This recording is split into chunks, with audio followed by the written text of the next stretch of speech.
Mummy लहानपणी ना भात जर उरला ना तर अशा प्रकारे ना फोडणी द्यायची की न भात खाणारा सुद्धा ना भात खायला लागून जायचा. आणि माझा तर लहानपणापासूनच भातच फेवरेट आहे. खिचडी भात ह्या गोष्टी मला खूप आवडतात. पण ना बाशी भात म्हटला की माझं पण थोडंसं ना मन इकडे तिकडे व्हायला लागतं. माझ्याकडे आज इतका भात पडलेला होता ना पातेल्यामध्ये, तर त्यामुळे ना म्हटलं आता चला आपण ना मम्मीचीच आयडिया करू म्हणजे आपल्याला तो खाल्ला जाईल. आणि मग काय मस्त भात पातेल्यातला काढून घेतला, ताटामध्ये मोकळा मोकळा करून घेतला. कारण ना तो इंद्रायणी तांदूळाचा भात होता, त्यामुळे ना त्याला हाताने मोकळा करावाच लागतो, कारण तो चिकट असतो त्याच्यामुळे. मग व्यवस्थित मोकळा करून घेतला. त्यानंतर मस्त कढई ठेवली, कढईमध्ये थोडंसं तेल टाकलं, त्यानंतर त्याच्यामध्ये थोडंसं जिरं टाकलं, त्यानंतर त्यामध्ये भाजलेले शेंगदाणे टाकले. आता तुम्ही कच्चे पण शेंगदाणे टाकू शकता, काहीच हरकत नाही. त्यानंतर हिरव्या मिरच्या कापलेल्या होत्या त्या टाकल्या.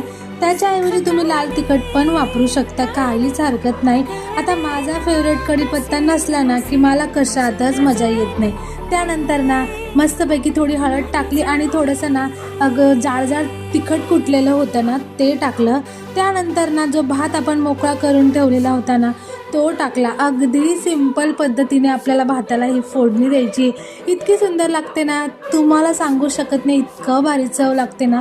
तुम्ही नक्की ट्राय करा. त्यानंतर चवीपुरतं मीठ टाकलं, कोथिंबीर पण लगेच टाकून दिली मी. त्यानंतर मस्तपैकी ना व्यवस्थित हलवून घ्यायचं आहे. छान मस्त एकजीव केल्यानंतर एक 5 मिनटं त्याला वाफेला ठेवायचं आहे. त्यानंतर आपला इतका सुंदर भात असा तयार होतो ना. आता मी म्हटलं ना भात न खाणारासुद्धा ना हा भात खाईल. आता तुमच्याकडे मॅगी मसाला किंवा बिर्याणी मसाला तो जरी असला तो सुद्धा टाकू शकता, खूप छान चव लागते. आता मी तर सिंपलच पद्धतीने केला. चला तर मग तुम्ही पण लवकर ट्राय करा. व्हिडिओ आवडला असेल तर लाईक करायला बिलकुल विसरू नका आणि हां, सबस्क्राईब करायला पण विसरू नका. चला भेटूया नेक्स्ट व्हिडिओमध्ये. तोपर्यंत बाय बाय.